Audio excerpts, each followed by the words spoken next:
Good afternoon.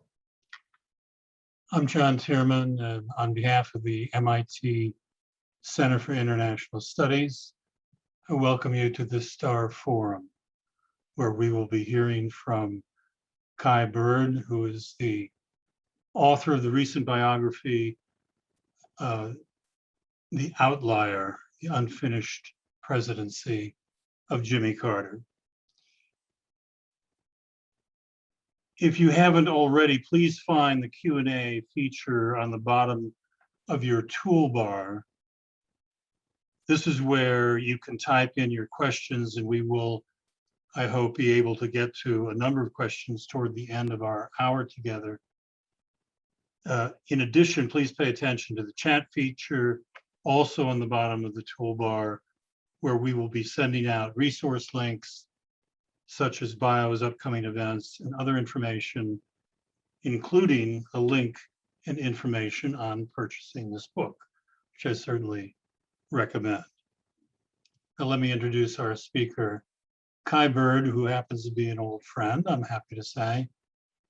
As a biographer of quite renown, he won the Pulitzer Prize with his co-author, Martin Sherman, and their biography of J. Robert Oppenheimer.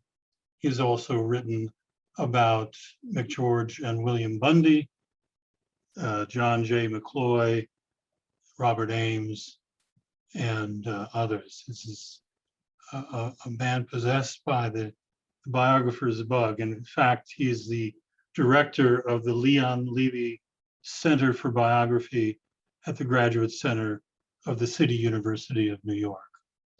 So it's a great honor to have you here, Kai, and we'll give you a few minutes to tee this up, and then I'll start pelting you with questions. How's that?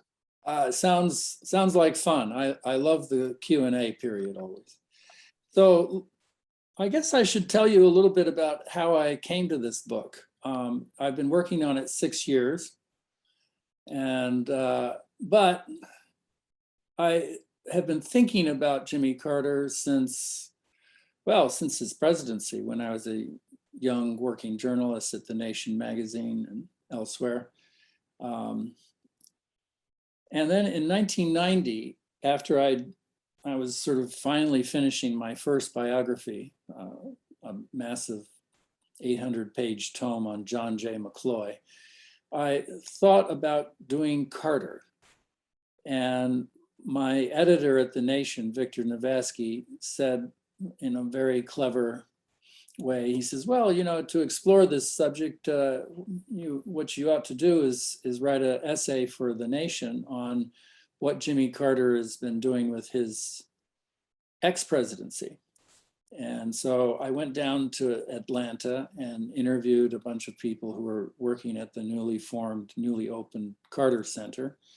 And I had a short telephone interview with President Carter himself, and wrote a very decent cover magazine story for The Nation on Jimmy Carter's ex-presidency. And I came away from the experience convinced that I was the wrong guy to do a presidential biography of Carter, because I didn't understand the South. And that trip down there convinced me that Georgia was part of some foreign country. I didn't understand race. I didn't understand religion, Southern Baptists. And, they spoke a different language. It was a different culture. And I came back and told my wife, Susan, that if I were to do Jimmy Carter, I thought we'd have to move to Plains, Georgia for a couple of years and treat it like, being a foreign correspondent, and seep into the land and the people and get to know this foreign entity called Georgia, South Georgia. Of course, my wife said under no circumstances was she moving to Plains, Georgia. So I put the project aside, but I was always curious about Carter. And I went on to other books, the Bundys and Robert Ames, and of course, J. Robert Oppenheimer with my that I co-authored with Marty Sherwin, who alas just departed us 2 weeks ago on October 6th. He died of lung cancer, which I'm still in mourning for. He was a terrific co-author and a great guy. And anyway, I went on to other projects, but I always was curious about Carter, and I eventually came back to him in 2014 after I'd finished my biography, The Good Spy. And initially, I wanted to do a president. I thought that would be just a cool thing to do. And I'd written about presidents in many of my other books. And initially, I sort of thought of doing Ronald Reagan. And I went out to the Reagan Library for 2 weeks and plowed through the archives, going box by box and folder by folder, and getting more and more depressed because I suddenly realized that what they said about Ronald Reagan was true. He really was just an empty vessel. He worked hard on his speeches, largely giving the same speech again and again. And he kept a small diary, handwritten diary, which had all been published. But there was no give and take in the archives that you could see between Ronald Reagan and his aides in the White House over policy, or he was just, the guy who was rolled out for his talking points, and he was very effective as a politician on TV, I guess. But as a biographer, I think I would just find him very difficult to write about. Anyway, so I gave up on Reagan and I came back to the Carter project and went down to the Carter Library and had just the opposite experience, because Jimmy Carter, famously, if they remember him at all, they remember his attention to detail. And he, wrote a lot of memos and read 200 pages of memos and letters every day. And you can see him thinking. He writes them in the margins in his neat little handwriting. And you can see his thought processes going on. And so it was a very rich subject. It was clear that it was going to be a rich subject in terms of archives. And so I dove in and spent 6 years on it. And, I got access with Carter, maybe 5 or 6 substantive interviews. And then I got to hang out with him socially on numerous occasions and got to know him a little more as a human being. And I think for me, it was a surprise, because the Jimmy Carter that I had in my mind from when I was a journalist in the 1970s was actually quite different from the Jimmy Carter that I met in the archives and through interviews and diaries. He is much more complicated than people think. And it's just a very relevant story. The issues that he was dealing with as a president: energy, race, religious fundamentalism, climate change, national health care, the Iran revolution. Well, all of those issues are things that we are still grappling with. So we can learn a lot from studying the Carter presidency. It was a presidency that is much more consequential than people remember. He passed a lot of legislation, and he had an enormous number of foreign policy initiatives. And of course, he had some failures. The Iran hostage rescue mission in particular. And of course, they remember that he did not get reelected, which is why I think most Americans, if they, this was 40 years ago now, but most Americans, if they have a memory of Jimmy Carter, it's, well, he's probably a decent guy. We know of his work as an ex-president with, the fact that he goes out 1 week a year with Habitat for Humanity and builds homes for the poor, and his work on behalf of the Carter Center, monitoring elections around the world, and his human rights work and his efforts to bring peace to the Syrian civil war. He was a model ex-president, but they will quickly say, but then he was a failed president. And I think after reading The Outlier, most readers will conclude that that's simply not true. It's a simplification that, in fact, he was a very consequential president and actually a model in many ways of what a president should be. So I think on that note, I'll turn myself over to you and you can fire away. Thanks, Kai. I want to remind our viewers that you can start writing questions in the Q&A function, and we'll get to them later, I hope. There's so much. This is a very rich book, and there's so much to delve into. But there's one thing that strikes me particularly, partly because of my own interest in Iran, is something that I didn't really quite realize, and you detail this in such an insightful, analytical way. During the last days of the Shah, for our younger viewers, the Shah of Iran was a favorite of Nixon and Kissinger, but he was quite repressive of his people at home.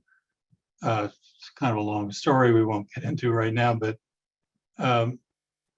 Jimmy Carter was faced with a very sharp decline in the Shah's reign. That is, he was losing his footing.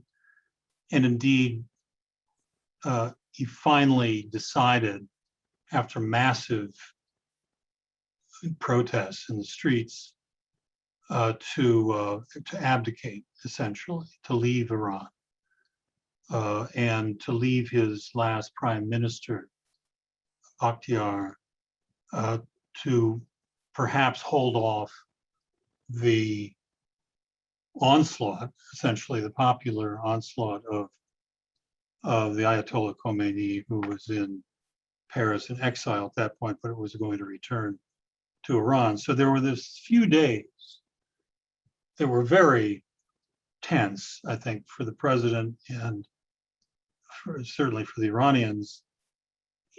It was a time when Carter was actually considering, of all things, a military coup.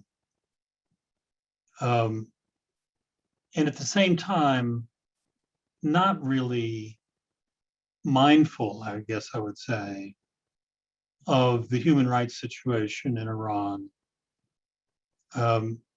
Wanting to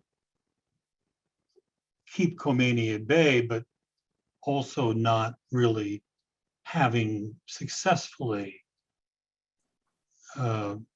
taken on the human rights issue with the Shah and his government. What do you think happened there? What do you think happened with Carter and his, I think, a failure of nerve, actually?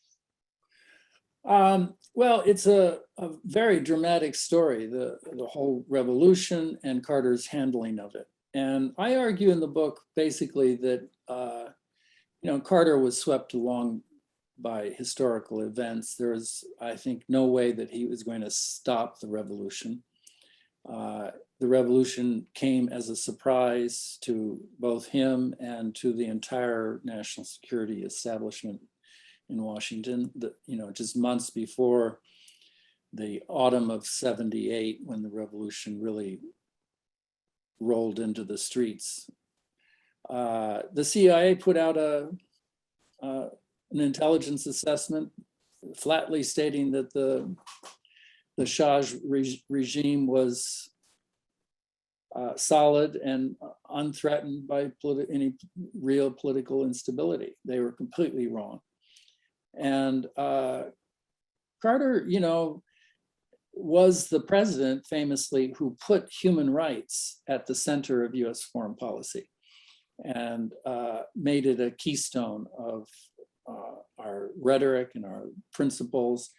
And yet, of course, he was also, like any good politician, he was a pragmatist, and he looked at Iran when he assumed office in January of 77 and assumed that the Shah, who had long been identified as an American ally, was going to be there for the rest of his presidency. But he was embarrassed by what the Shah's internal politics looked like. And on their first meeting, he did take him aside privately and tried to talk to him about liberalization and human rights and releasing political prisoners. And the Shah pushed back, saying, "Oh, those people are communists and dangerous, and we have to deal with them harshly." That was the occasion, famously, when Carter and the Shah on the south lawn of the White House were giving their public welcoming speeches, and there were violent demonstrations that turned into violence on just blocks away, and the tear gas used to suppress the demonstrators wafted across the south lawn, and both the Shah and Carter were photographed wiping tears from their eyes. Anyway, symbolic of what was to come later. But you're right, when the revolution was happening and the regime was clearly falling apart, there was, and I chronicled this in the book, there was an intense debate inside the Carter administration that basically came down to, well, can we save the Shah? And there were those like the hardliner in the administration, Carter's national security advisors, Zbigniew Brzezinski, who was pushing for option C, as they called it, a coup. And the Secretary of State, by contrast, Cy Vance, who was typically regarded as sort of the dove, argued that this was not really in the cards, and that there were downsides to attempting a coup. And in any case, the Shah had no stomach for it. But till the end, even as the Shah was leaving, Brzezinski was pushing Carter to consider option C.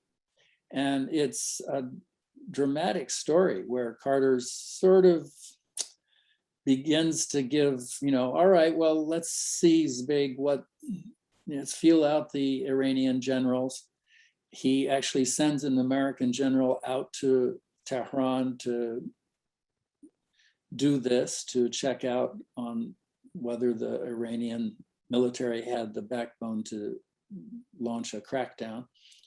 And at the same time, his ambassador in Tehran, William Sullivan, a very crusty, plain-spoken ambassador, was making it very clear in his cables back to Washington that it was hopeless, that the Shah was not going to be restored, that the generals were not willing to shoot into the crowds and kill thousands of people. And yet Brzezinski kept pushing. And at one point, famously, there's this anecdote in the book where Brzezinski persuades his Deputy Assistant Secretary of State, Newton, to get on the phone with Ambassador Sullivan and asked him point blank, well, Zbig wants to know about a coup. Why can't you guys, give a green light to the generals for a coup? And Sullivan shoots back, it's not going to happen. And, uses a swear word. And Newsom expresses, astonishment that he would use language like that. And Sullivan replies, well, you want me to say it in Polish? It's like a pointed rebuttal to Brzezinski's. He knew that Brzezinski was behind the question.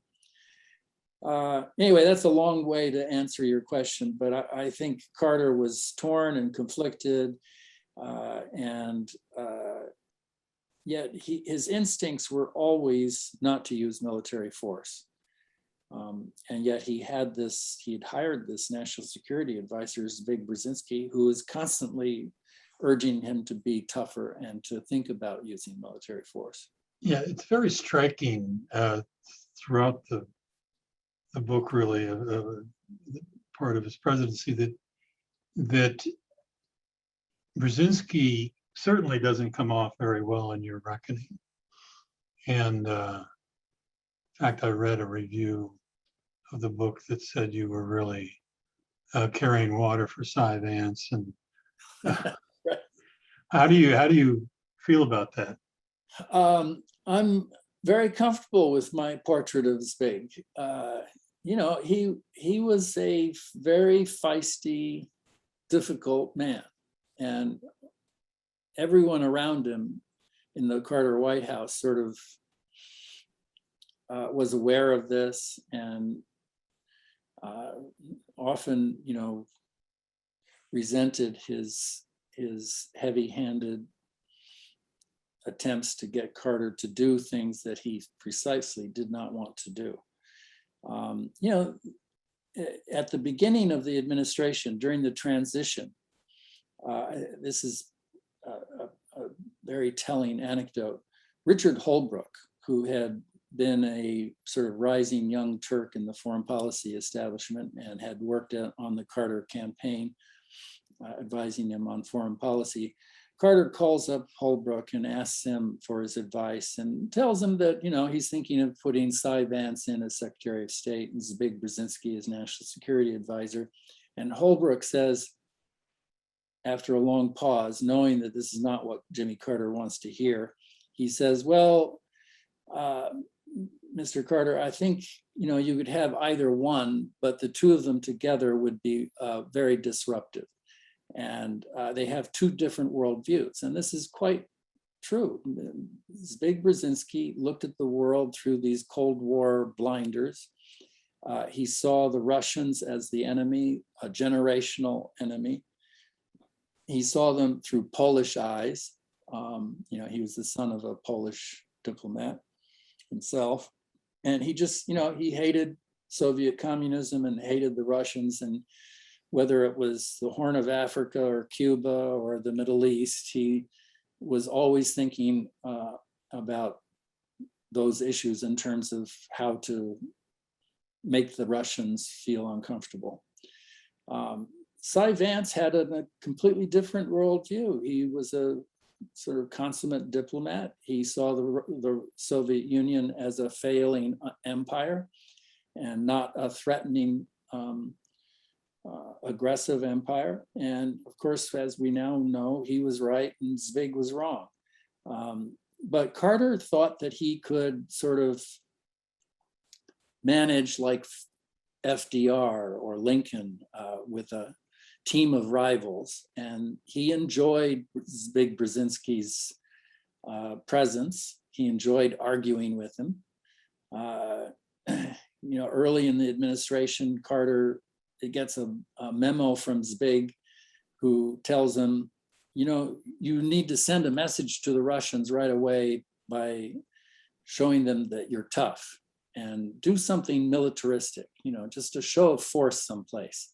And Carter writes in the margin in his neat handwriting, like Mayaguez, referring to the disaster of the Mayaguez rescue military mission off the coast of Cambodia, which was completely unnecessary and led to unnecessary loss of innocent lives and had been a disaster for Henry Kissinger on Gerald Ford's watch. And so Carter was, he was very smart and he was perfectly capable of arguing with Zbig, and he rejected his advice, 99% of the time, but he never fired him. And for the life of me, I couldn't figure out why, because Zbig gave him a lot of bad advice.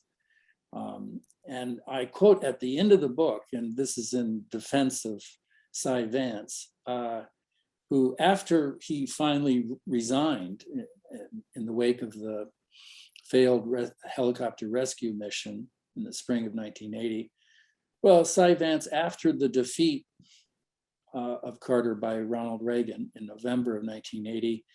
He's talking to the one Richard Holbrooke, again, coming back to the beginning of this anecdote. And Holbrooke records in his diary that he was astonished to hear Cy Vance say that he just couldn't understand why Jimmy Carter had kept Zbig Brzezinski around him, because he was an evil man. Cy Vance, I mean, evil. This is not a man who uses words like that easily.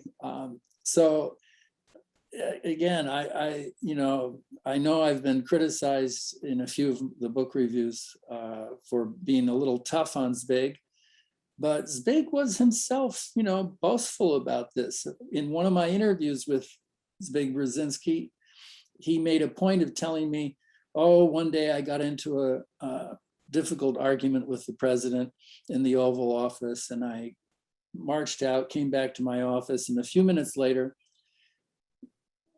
Carter's personal secretary walks in and very formally offered him a envelope, a green envelope on green stationery, which signifies that this is a handwritten message from the president himself.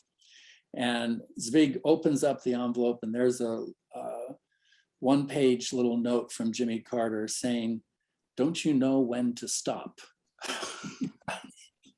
And Zbig was telling me this story proudly, because he was proud of the fact that he could have a relationship with the president, he thought, where they could argue strongly with each other. That's who he was. Yeah. There's another bitter episode, which I think was quite consequential even to this day. And that is Andrew Young's firing. Oh, yeah. Speaking to the Palestine Liberation Organization. And again, for our audience, Andrew Young was a civil rights leader, very close to the president,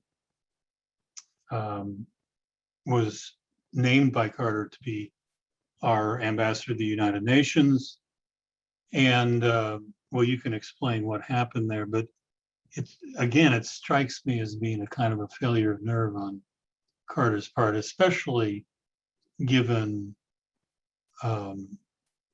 what he already knew about the plight of Palestinians. Right. Yeah, well, so to provide the context, Carter came in, and over the objections of all his foreign policy advisors, he announced that he was going to make, as a foreign policy priority, an attempt to get peace in the Middle East between the Israelis and Arabs and Palestinians. And, he had appointed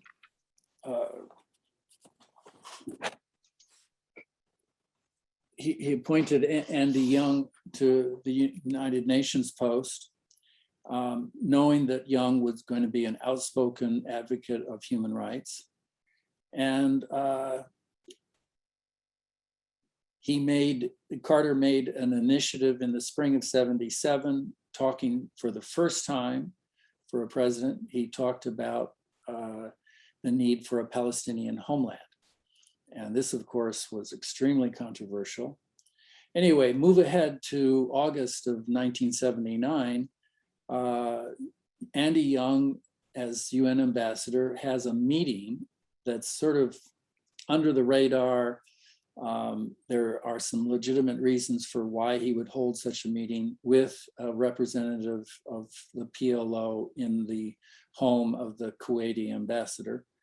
And someone leaks this information, the fact that this meeting took place. And it, of course, officially violates the promise that Henry Kissinger had made many years earlier to the Israelis, that we would never talk to an official of the PLO until the PLO recognized the legitimacy of the state of Israel.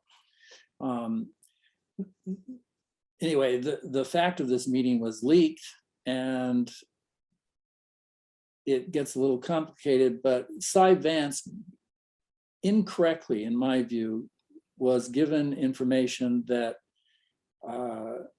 indicated that Andy Young had lied to Tony Lake, one of his top aides in the State Department, about the meeting. And in fact, that he hadn't lied. He had just not told the whole truth. He'd given a cover story. In any case, Cy Vance got it into his head that Young had lied, and therefore he had to go. And he went to Carter and demanded Young's resignation. Carter was, again, extremely conflicted about this. He deeply admired Andy Young. But he thought that if Young had indeed lied to Tony Lake and by one step removed to Cy Vance, that, well, maybe he had to go. And Young himself volunteered to resign. Carter years later said that he thought this was a mistake. He shouldn't have accepted the resignation. He should have stood by Young. And in my accounting of the whole event, which was a real turning point in Jewish-Black relations in this country, and in my account, I have to confess, I blame Brzezinski. I think he was the guy who leaked the information. He got a FBI wiretap transcript of the fact that the meeting had taken place in the Kuwaiti ambassador's home. And I think he was the one who leaked it because he wanted to get rid of Andy Young. And it was, again, an episode that Carter had real regrets about.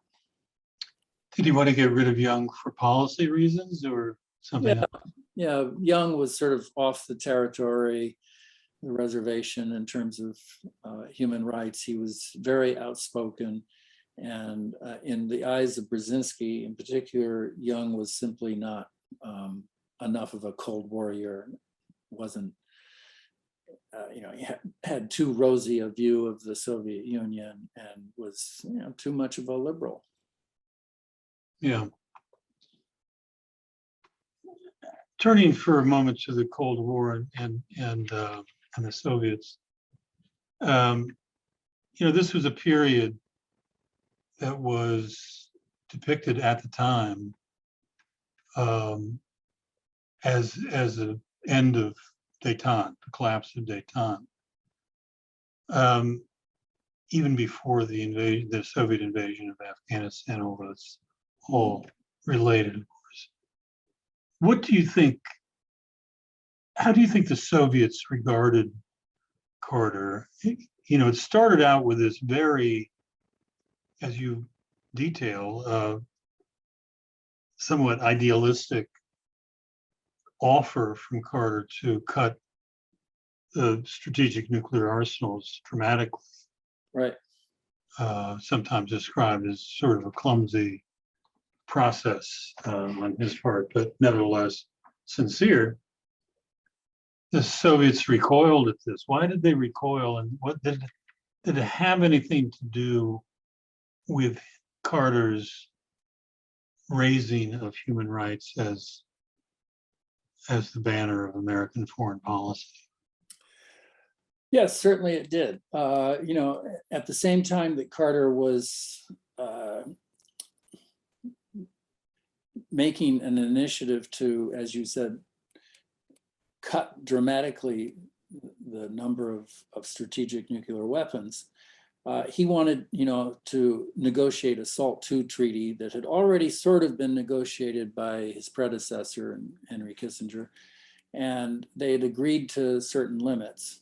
And Carter wanted them to go down even lower, to have fewer weapons.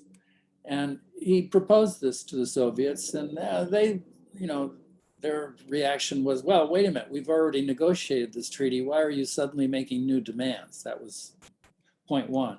And point two, at the same time, Carter was talking about human rights.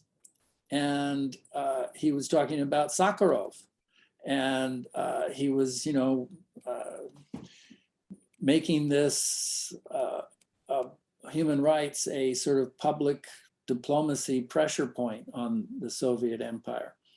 And they, the old line comrades in the Kremlin in those years, led by Brezhnev, were horrified by this, and so they pushed back.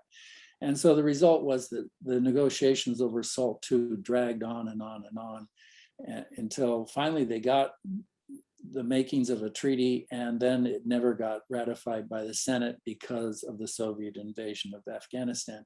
And again, in my book, it's really interesting. Carter's instincts are all quite liberal. His instinct is to agree with Cy Vance that the Soviet empire is a defensive empire, a weak empire, that it's crumbling, that it doesn't work economically in any way efficiently, and that they're not a threat to us. He was the guy who early in his administration used the phrase, we're going to drop our inordinate fear of communism. Our inordinate fear of communism, which has been an albatross around our neck, forcing us to support right-wing dictatorships just because of our inordinate fear of communism. Well, that's Jimmy Carter. It's not Zbig Brzezinski. Brzezinski was horrified by that phrase. Sure. But then, so they disagreed all the time about the nature of the Soviet threat. And then suddenly the Soviets invade Afghanistan. And Carter was personally shocked by this. And I argue, wrongly so. He should have known that it was coming. The intelligence was showing.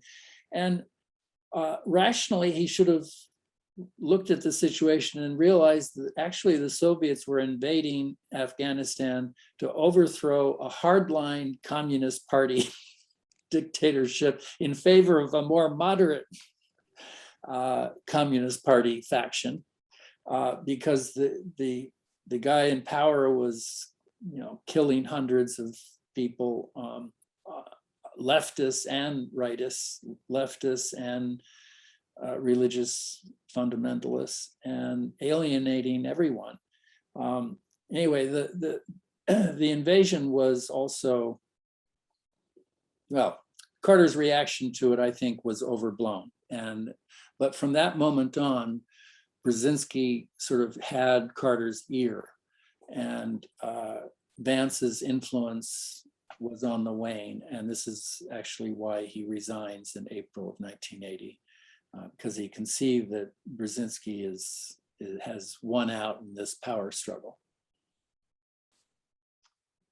One last question for me, and it can be a quick response, but I was so struck by the opening of the book and Carter's childhood that I can't think of another president in the 20th century who had this hardscrabble childhood in the sense that they didn't have electricity, they didn't have running water, even though they weren't poor. But it was just, I guess, the way things were in South Georgia. But how do you think that influenced him over time? It's such an unusual upbringing compared with, the Bushes and the Kennedys and all the rest of them.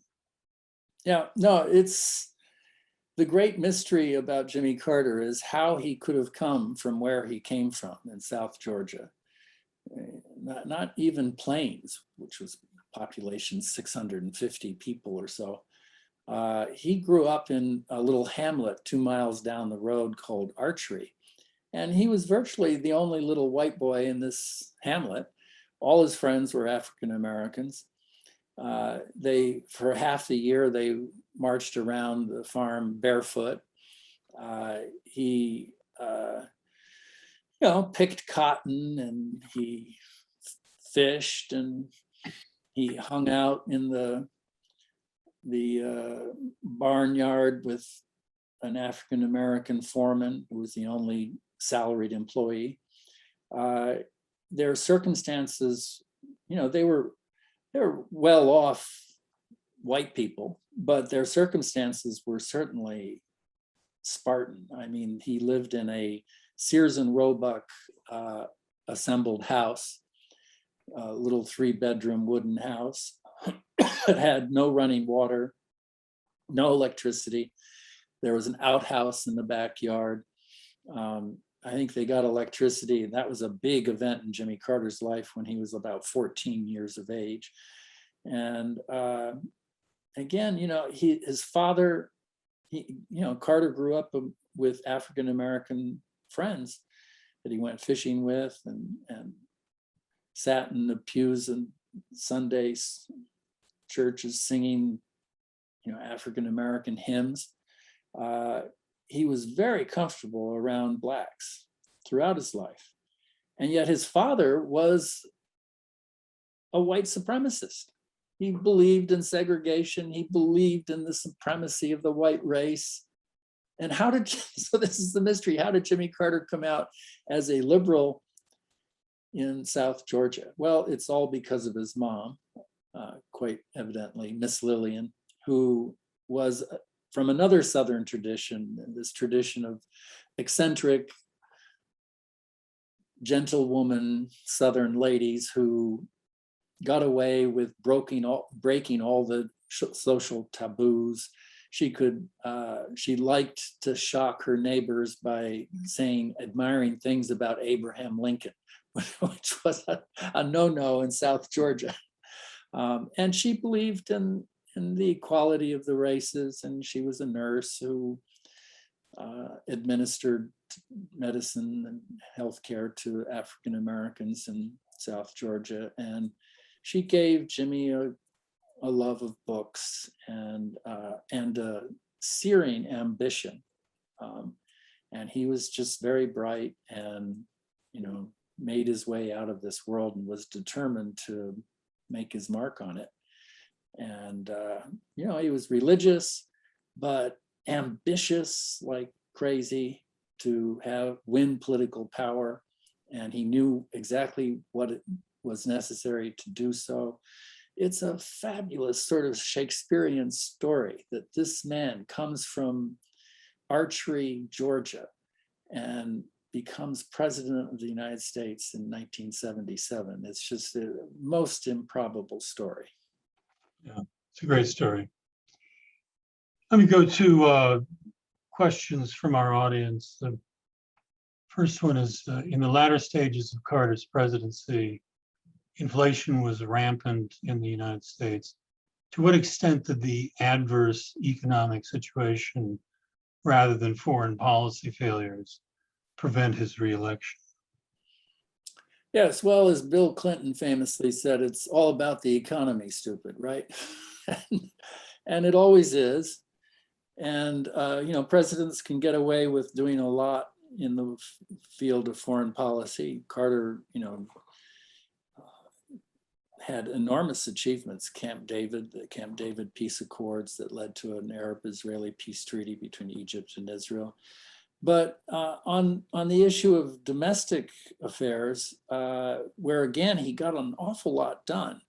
He deregulated the airline industry, he deregulated the trucking, natural gas, even the boutique beer industry that we see all over the country today can be traced back to Carter's deregulation policies that favored consumers. But he, became president in early '77 in the wake of the great energy oil price hikes of the early '70s. And he was concerned about the environment and energy independence and our dependence on Saudi and Iranian oil. And he also believed that inflation, which had been jump-started by these oil price hikes, was a threat to working class and middle class Americans. So in a period where suddenly we were faced with stagflation, both a an economy that was not employing as many people as we would wish, and high inflation, Carter tried very hard to go after inflation. And finally, in great frustration and against the advice of his political advisors, he appointed Paul Volcker to head the Fed. And he did so in the summer of '79, knowing that Volcker was going to rack up interest rates and restrict the money supply and make the economy scream, because interest rates were and inflation were just phenomenal. Some interest rates went up to like 18% in those years. So he thought that Volcker's harsh medicine was necessary, although it was going to be extremely politically damaging. So, your questioner is right. He faced economic hurdles that really cost him an enormous amount politically. A couple of questions here that are similar. What do you think is Carter's greatest legacy as president? Well, I certainly think Camp David and the Egyptian-Israeli peace treaty is a remarkable event, partly because it never would have happened without the personal diplomacy of one Jimmy Carter. I mean, to bring Menachem Begin of Israel and Egypt's Anwar Sadat together for 13 days at Camp David, that produced something that just never would have happened otherwise. And it almost didn't happen even so. I mean, there were numerous times when either Sadat or Begin were trying to walk out, and Carter just found a way to keep them there. So I think that treaty, and it's still, it's a cold peace, but it has survived all these years, and Egypt is no longer at war with Israel. But it's a bittersweet thing, because Carter believed he also had won an agreement that would lead to solving the Palestinian problem as well. And specifically, he thought that he had gotten Menachem Begin to agree to a 5-year freeze on all settlement activities in the West Bank. Begin hotly disputed this very soon after the Camp David Accords. But Carter always believed that he had gotten this promise from Begin, and he believes to this day that Begin either lied to him or deceived him or backtracked in a dishonest way from what had been agreed to. So this explains why we're still living with the Palestinian-Israeli problem that we have today, where the settlements have exploded into, there are now 700,000 settlers in the West Bank and East Jerusalem. And so Carter is still very obsessed and disappointed by what has happened. But nevertheless, that was an enormous foreign policy achievement. I would also argue that his deregulation of the economy to benefit consumers really transformed America. It allowed for, in the airline industry, it allowed for working class and middle class Americans to fly on a regular basis. It lowered prices and broke up the big monopolies that had existed in the airline industry, and transformed the way we Americans travel and work. He also, oddly enough, he was the first president to really begin talking about the environment and the climate change. They didn't use that phrase at the time, but that's what they were talking about. And so he's looking very prescient in that way. Finally, I think the human rights foreign policy initiatives, they still are in place. And if you look back at the collapse of the Soviet Empire and the end of the Cold War, I think it's quite clear that Carter's human rights initiatives were the ideas that helped to really weaken the cement around the walls around the Soviet Empire, leading to what happened with solidarity in Poland and the Czech human rights revolution. This was all started by Carter. And so ironically, the collapse of the Soviet Empire came about not because of Ronald Reagan's defense spending on Star Wars and such, but it came about because of human rights. So again, this is very consequential. It is. Could you talk about Ted Kennedy's challenge to Carter in 1980 and how it impacted Carter's relationship with Congress? Well, this is personally embarrassing to me because as a young man in my 20s, and I thought Jimmy Carter was not liberal enough. And I think many of my friends and journalistic scribes at the time had the same view, and we sort of pined for Ted Kennedy. But you go into the archives and you interview enough people, you sometimes learn something. And I learned that Ted Kennedy really, by challenging a sitting president, he greatly weakened Jimmy Carter, making him more vulnerable to the challenge from Ronald Reagan. And the issue that he ran on was national health care.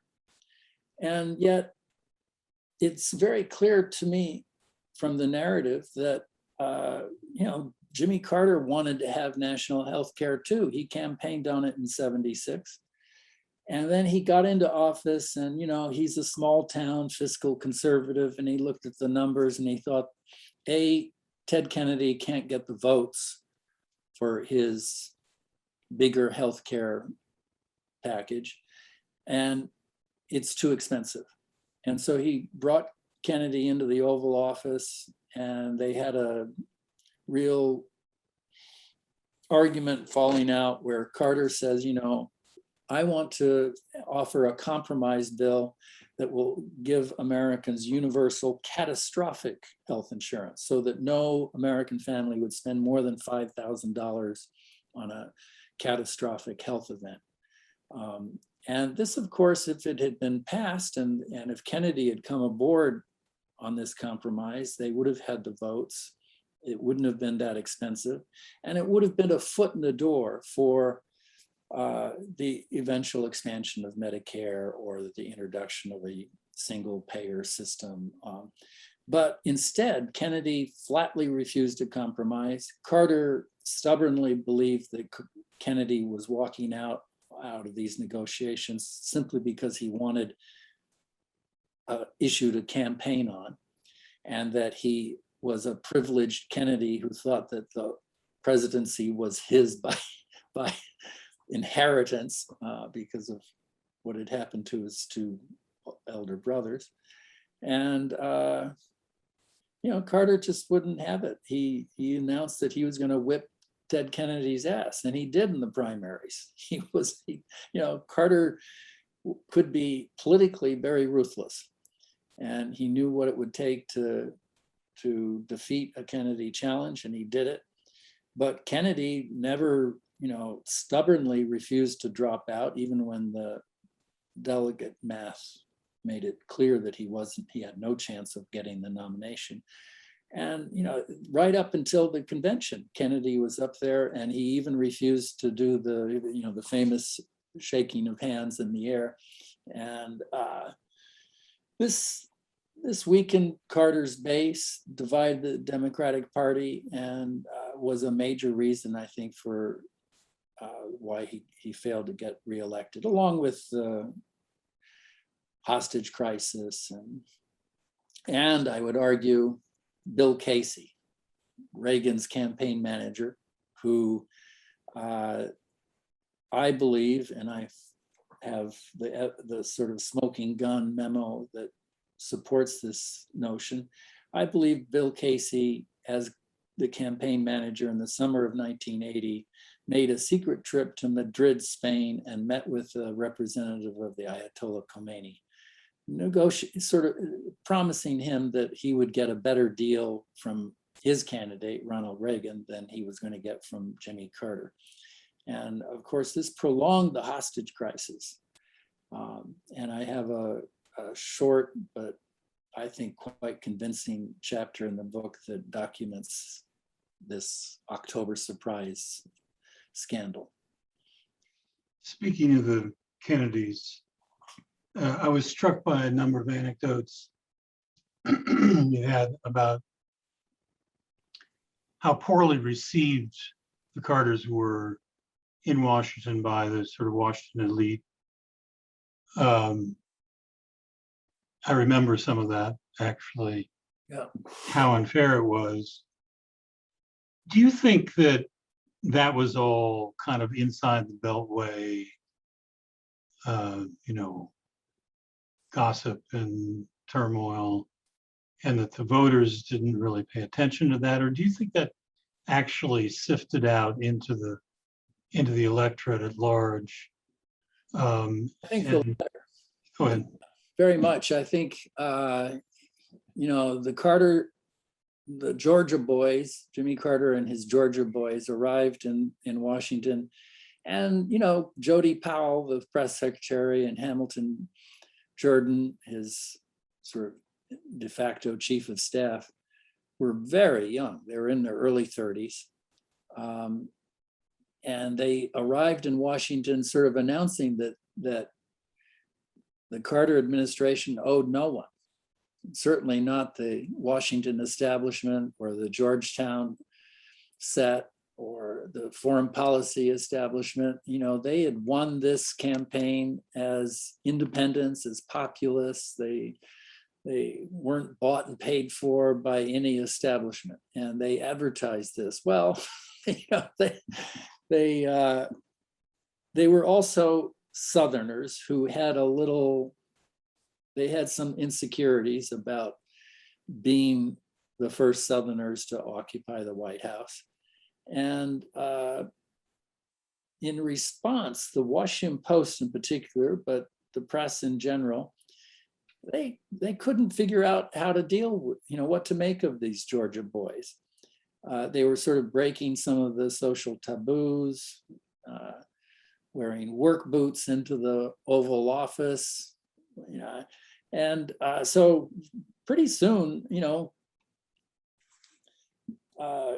Sally Quinn, a terrific writer for the new style section of the Washington Post, very gossipy sort of feature writer, began making fun of the Georgia boys and published one profile after another that sort of went after them. And these stories spilled out into beyond the Beltway. And you remember at one point in August of '79, the Washington Post put a headline on the front page of the Washington Post: "Killer rabbit attacks president." And this was, if a lot of people, this is the only thing that they remember about Jimmy Carter to this day, that the killer rabbit episode, which was, a silly little story about how Carter was in a rowboat in his pond near his house in Plains, fishing one day alone, and a swamp rabbit actually jumped into the pond and swam towards the boat, being chased by dogs. And Carter took his oar and slapped the water to turn the swamp rabbit away. And then he told this, story to Jody Powell a few weeks later, and Jody Powell told it to a AP story editor, and suddenly it got on the wire, and it must have been a very slow news day, but the Washington Post put it on the front page of the Washington Post, and it became, a sort of, initially it was a joke, but it became a metaphor for our hapless president. And it greatly, I think, it had a consequence. It greatly weakened him politically. And it fed this narrative that these Georgia boys were sort of country bumpkins from the South who didn't know what they were doing, didn't know the ways of Washington, were incompetent, and it wasn't true. They were actually quite intelligent, savvy political operatives, and Carter was an extremely hardworking, intelligent president. I think the Washington Post has a great deal to own up to in terms of coverage of the Carter administration. Hi, Bert, thank you so much. We're at the end of our hour, and I want to urge our viewers to buy this book and read it. There's so much in it. If you're a history buff, it is filled with wonderful anecdotes and analyses that, as you say, are relevant to this day. So many of these issues still alive 40 years later.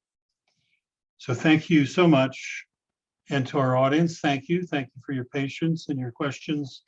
And we'll see you next time. Thank you, John. Bye-bye.